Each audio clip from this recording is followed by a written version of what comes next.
morning, everyone, and welcome to the 11th meeting of the Ukraine Defense Contact Group. It's been nearly a year since this group first met, right here at Ramstein. And I hear that many of you refer to this as the Ramstein Forum, so it feels right that we're back here to reaffirm our shared unity and our resolve. Now, this contact group started from a place of moral clarity. We see Putin's war for what it is, and that is an unprovoked and indefensible war of aggression against a peaceful, sovereign, and democratic neighbor. Ukraine has been fighting bravely to defend its people, its sovereignty, and its freedom. And countries from around the world have condemned Russia's atrocities and aggression and stood up for an open world of rules and rights. And ladies and gentlemen, more than a year later, Ukraine is still standing strong. And our support has not wavered. And I'm proud of the progress that we have made together. In total, the members of this contact group have provided more than $55 billion in security assistance for Ukraine. That's a tenfold increase since we first met. Just in the past few months, we provided the equipment and training to support an additional 9 armored brigades for Ukraine. That has already strengthened Ukraine's position on the battlefield. A European consortium is donating Leopard tanks, and countries continue to coordinate through the contact group on providing ammunition and maintenance for those tanks. And so this contact group also provided key air defense systems to protect Ukraine's skies and citizens and critical infrastructure. That includes Patriot systems from the United States and Germany and the Netherlands, SAMP-T from Italy and France, and NASAMS from Canada and Norway. We've also improved training and sustainment and the power of our industrial bases. And throughout, we've demonstrated our unity and determination. Our common efforts have made a huge difference to Ukraine's defenders on the battlefield. And they underscore just how badly the Kremlin miscalculated. Putin thought that he could easily topple Kyiv's democratically elected government. He thought that the wider world would let him get away with it.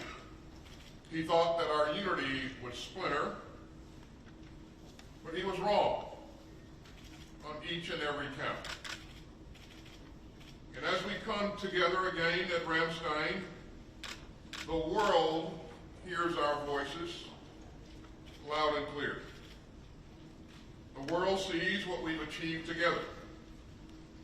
The Ukrainian military stands tall with capability and courage. After more than a year of Russian aggression and deceit, this contact group is as united as ever and more global than ever. And our support for the forces of freedom in Ukraine holds strong and true. Now, I know that many of you have been following the reports of unauthorized disclosure of sensitive and classified U.S. material. I take this issue very seriously, and we will continue to work closely and respectfully with our deeply valued allies and partners.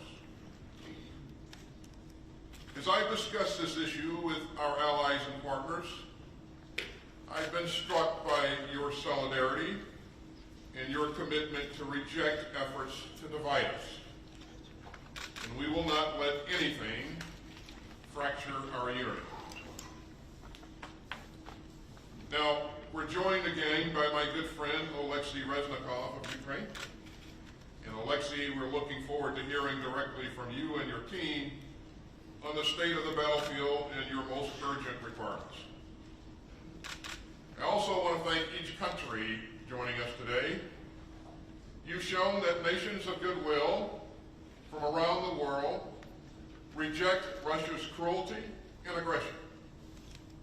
And many of you have dug deep in your own stocks to provide assistance to Ukraine.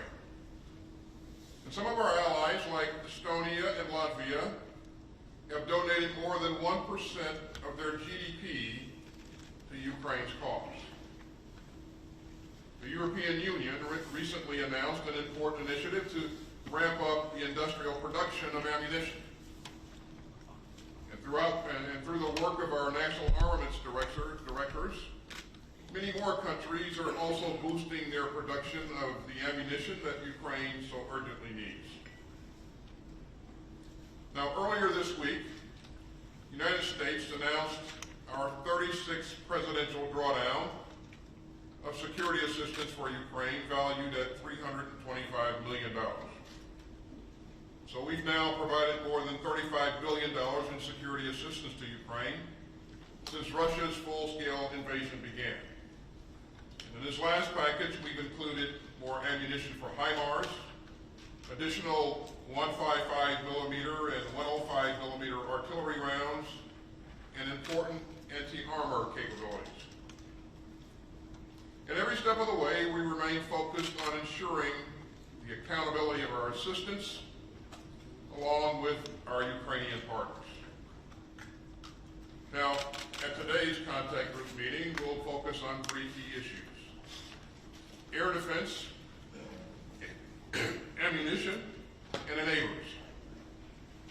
Ukraine urgently needs our help to shield its citizens and infrastructure and forces from Russia's missile threat.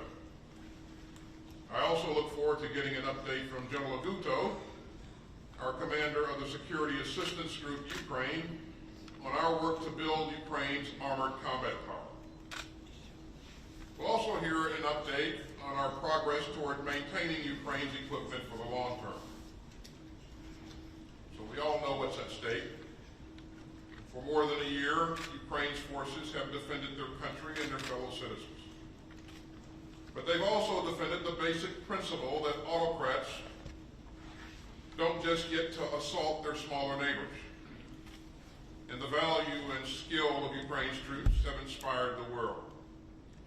From the Battle of Kyiv to the liberation of Kherson, Ukraine has shown again and again the power of a free people fighting to defend their rights. Ukraine will continue to fight just as bravely going forward. And all of us have come together to stand up for Ukraine and for a world based on rules and rights. We reject Putin's grim vision of a world where tyrants get to assault their peaceful neighbors and try to impose self-declared spheres of influence at gunpoint. Ladies and gentlemen, this contact group is still guided by moral clarity. Together, we will make sure that Ukraine has what it needs to live in freedom. Together, we will defend the rules-based international order that keeps us all secure. And together, we will support Ukraine for as long as it takes. Thanks for being here, and now we'll pause and let our friends in the media depart.